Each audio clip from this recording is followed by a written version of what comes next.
नमस्कार. नेहमीप्रमाणेच परत घेऊन आले मी एक अतिशय महत्त्वाचा आणि म्हणजे जे बिझनेस करणार आहेत त्यांना उपयोगी पडणारा असा व्हिडिओ.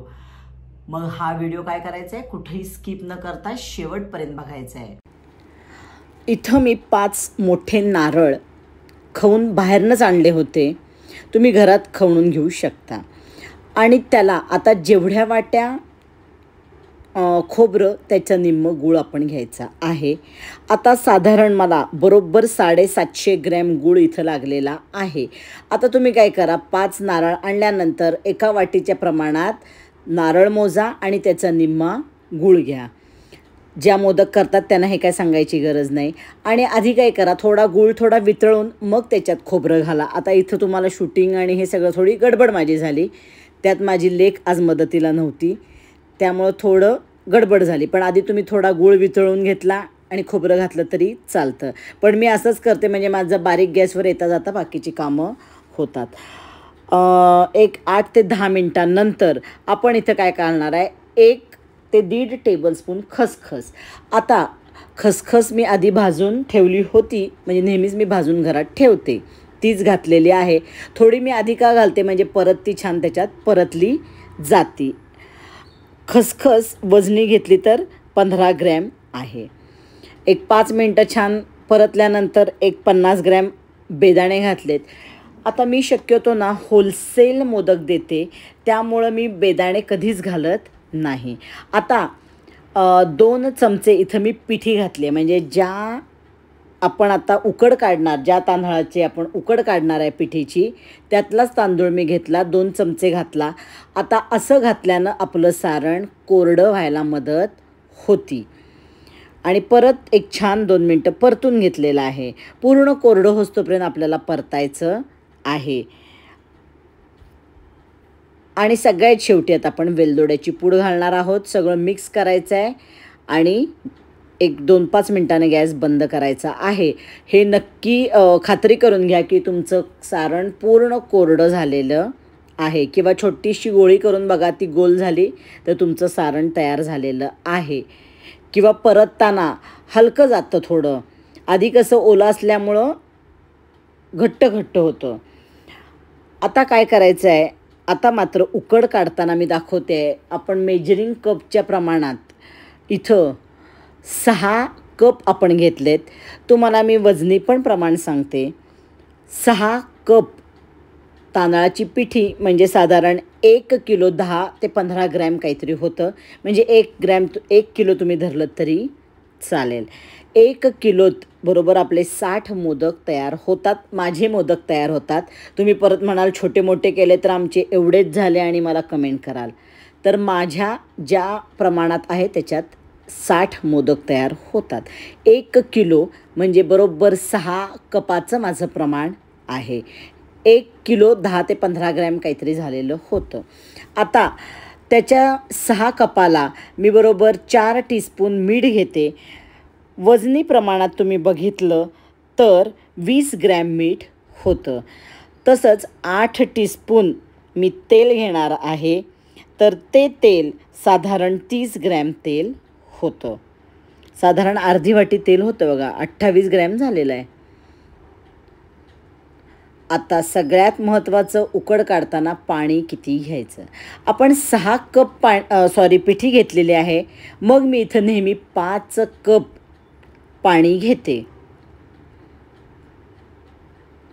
5 कप बरोबर मोजून पाणी घ्यायचं आहे आणि गॅसवर पाणी उकळत ठेवायचं आहे. त्याच्यात मीठ आणि तेल मी घालून घेणार आहे आणि पाण्याला चांगली उकळी येऊ देणार आहे. माझी 60 मोदकाची ऑर्डरच होती. मी तेच तुम्हाला इथं दाखवलेलं आहे कसं मी करते. जोपर्यंत पाण्याला खळखळून उकळी येत नाही तोपर्यंत आपली पिठी घालायची नाही. हे बघा, आता सगळ्या बाजूनं उकळी यायला पाहिजे, मध्येच नाही. ते बघा, आता आली की नाही, सगळ्या बाजूनं उकळी आली, म्हणजे खळखळून उकळी आली की आपण त्याच्यात थोडं थोडं पीठ घालायचं आहे आणि हलवत राहायचं आहे. व्यवस्थित सगळे हळूहळू पिठी घाला आणि हलवत राहा. सगळी घातल्यानंतर सरळ चिमट्यानं धरा पातेलं आणि व्यवस्थित सगळी मिक्स करून घ्या. आता पाण्याला उकळी आल्यानंतर काय करायचं आहे तर गॅस बारीक करायचा आणि मग पिठी घालायची. हे नेहमी लक्षात ठेवा. बारीक गॅस करून पिठी घालायची. सगळं छान हलवून घ्यायचं आहे व्यवस्थित. हे काम थोडं फास्ट करायला लागतं. सगळ्या बाजूनं व्यवस्थित हलवून घ्या आणि पूर्ण सगळं छान मिक्स झालं की आपल्याला वर परात ठेवून द्यायची आहे आणि 15 मिनटं आपली उकड मुरू द्यायची आहे. छान आपलं मिक्स झालेलं आहे आणि वर आता मी परात ठेवून देणार आहे. 15 मिनटानं बघायचं आहे. 15 मिनटानंतर 15 ते 20 मिनटं झाली होती. आपण काय करायचं आहे आता थोडी थोडी उकड घ्यायची आहे आणि मळायचं आहे. मी थोडं तेल घेतलेलं आहे आणि पाणी. पण आता मी काय करते, तुम्ही जसं करत असाल तसं करा, काही प्रश्न नाही आहे.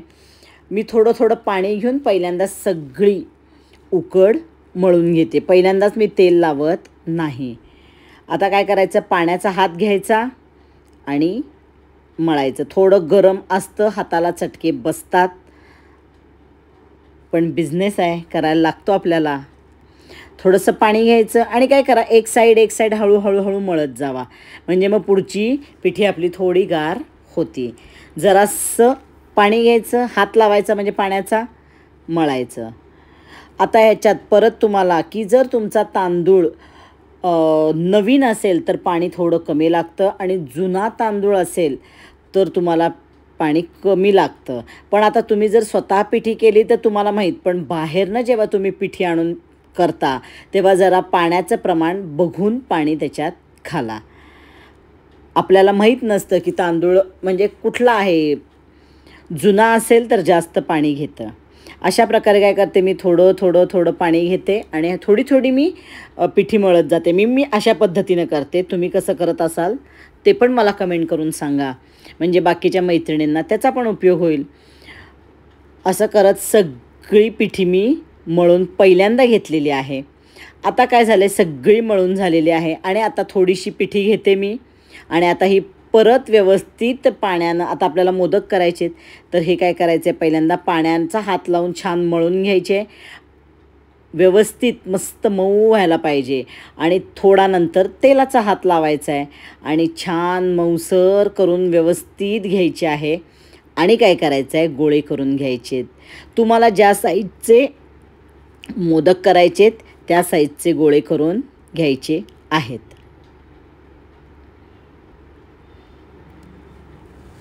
थोडंसं तेल लावायचं, मळायचं. तेल लावून शेवट मळलं आणि गोळे केले ना की मग आपल्याला पुढं मोदक करायला बरं पडतं असं मला वाटतं. ज्या साईजचे तुम्हाला मोदक करायचे ते गोळे सगळे करून घ्या.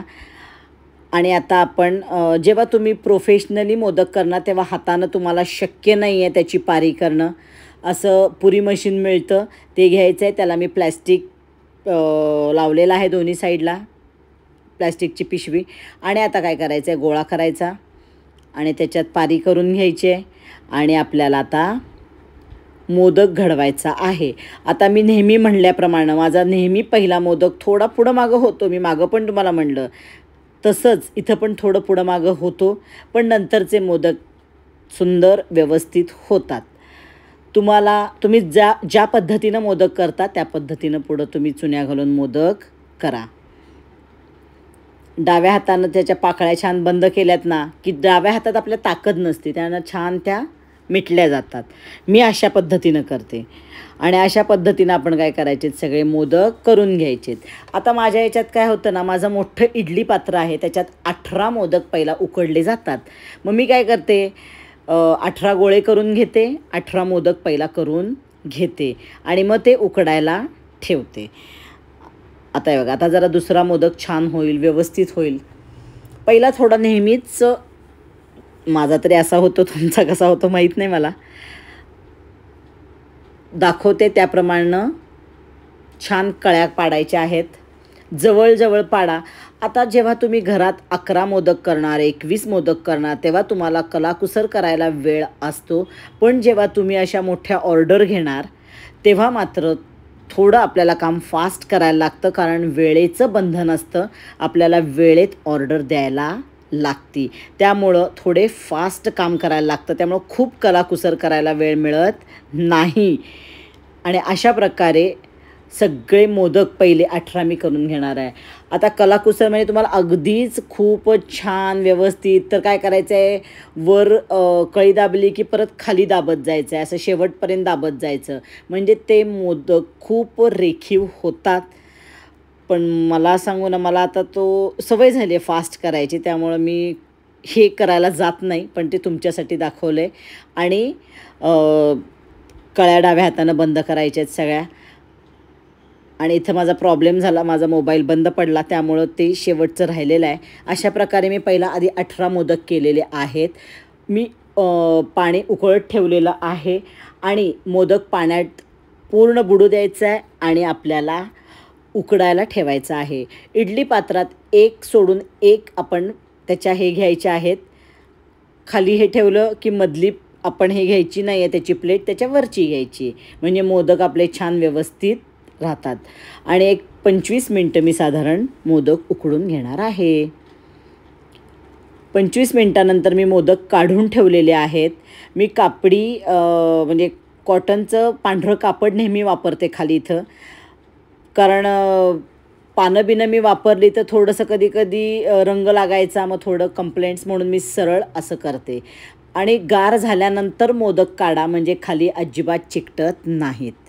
आणि अशा प्रकारे आपले सगळे मोदक आपण करून घेणार आहे. हे बघा, अजिबात चिकटत नाही. पूर्ण गार झाल्यावर मोदक काढा. हे झालं की परत आपले पुढचे मोदक उकडायला ठेवायचे. हे बघा, खाली कुठं चिकटलं आहे का? नाही चिकटला. छान झालेले आहेत मोदक, मऊसूद सुंदर मोदक होतात. आता हे मोदक काय करायचे आहेत, ओलं कॉटनचं कापड करायचं आणि ते झाकून ठेवायचे मोदक, आणि मग पुढचे मोदक सगळे आपण करायचे, उकडायचे. आणि अशा प्रकारे मी सगळे 60 माझे मोदक तयार करून घेतलेले आहेत. हे बघा, किती सुंदर देखणे मोदक झालेले आहेत. खूप सुंदर मोदक होतात. चला आता आपल्याला कॉस्टिंग काढायचं. आता आपण कॉस्टिंग बघू. पिठी, मोदकाची पिठी 1 किलो 80 रुपये, गूळ 750 ग्रॅम 45 रुपये, नारळ मोठे मी 5 घेतले होते, 70 रुपयाला 1 नारळ. मी खवणून पण आणले होते, त्याच्यातच त्याचे पैसे धरलेले होते त्यांनी, त्याचे 350 रुपये झालेले आहेत. आता खसखस, वेलदोडा आणि मीठ, तेल घालायचं राहिलेलं आहे ह्याच्यात. हे सगळं 150 रुपये साधारण कॉस्टिंग आलेलं आहे. 100 रुपये साधारण आपल्या गॅसचे गेलेले आहेत, कारण मोदक उकडायला. खसखस 15 रुपये, वेलदोडा 15 ते 17 रुपये, काहीतरी 17-18 रुपये धरा. आणि एक 10 रुपयाचं तेल नाही लागलेलं, पण टेंटेटिव्ह मी कॉस्टिंग 150 रुपये धरलेलं आहे, म्हणजे खसखस वेलदोडा पुढं मागं झालं तर. आणि आपला खर्च आलेला आहे 625 रुपये. 625 रुपये आपल्याला 60 मोदकाला आलेला आहे. 60 मोदक 25 रुपयानं जरी मी दिले तरी मला 1500 रुपये इथे मिळालेले आहेत. त्यातनं 625 वजा केले तर 875 रुपये आपल्याला इथे मिळणार आहेत. 875 रुपये म्हणजे प्रत्येक मोदक, एक मोदक 14 रुपये 50 पैसे. तुम्हाला आता सगळ्यांना हे 14 रुपये 50 पैसे दिसेल, पण यामागचा कष्ट किंवा यामागचे खूप कष्ट आहेत, ते खूप आहेत आणि त्याचे हे पैसे आहेत. मटेरियलपेक्षा जास्त आपल्याला ह्याच्यात कष्टाचे पैसे मिळणार आहेत. कारण मैत्रिणींनो, खरंच कुणाकडनं मोदक घेत असाल तर त्यांच्याकडनं पैसे कधी कमी करू नका, कारण ह्याला खूप कष्ट आहेत. आणि माझ्या मैत्रिणींनो, हा बिझनेस आपल्याला प्रामाणिकपणे करायचा आहे. तुम्ही कष्ट करताच आहात, तर हा ऑप्शन तुम्हाला चांगला आहे. ज्यांना चांगले व्यवस्थित उकडीचे मोदक करता येतात त्यांच्यासाठी हा ऑप्शन खूप चांगला आहे. आता यामध्ये मी बेदाण्याचं कॉस्टिंग काढलेलं नाही, कारण मी बेदाणे कधीच घालत नाही. किंवा ड्रायफ्रूट्स वापरत नाही. तुम्ही जर बेदाणे आणि ड्रायफ्रूट्स वापरत असाल तर तुम्ही त्याच्यात तुमचं कॉस्टिंग यामध्ये ॲड करा. आणि ड्रायफ्रूट्स जर घालत असाल तर तुम्ही अजून इथं पैसे वाढवू शकता, 25 ते 30 रुपये करू शकता. त्यामुळं मी जे केलेलं आहे त्याचं तुम्हाला मी कॉस्टिंग काढून दाखवलेलं आहे व्हिडिओमध्ये. फक्त तुम्हाला एक व्हिडिओसाठी मी बेदाणे घातलेले आहेत. मी कधीच बेदाणे वापरत नाही, फक्त व्हिडिओसाठी इथं मी वापरलेले आहेत. तुम्ही काय वापरत असाल तर तुम्ही त्या कॉस्टिंगमध्ये ॲड करा. चला, व्हिडिओ आवडला तर लाईक करा, शेअर करा. अजूनपर्यंत माझा चॅनल सबस्क्राईब केलं नसेल तर नक्की सबस्क्राईब करा आणि बेल आयकॉन दाबा. आणि माझे असेच वेगवेगळ्या विषयाचे व्हिडिओ बघा जे तुम्हाला उपयोगीच पडतील. परत भेटूया पुढच्या व्हिडिओमध्ये. तोपर्यंत टाटा, बाय बाय.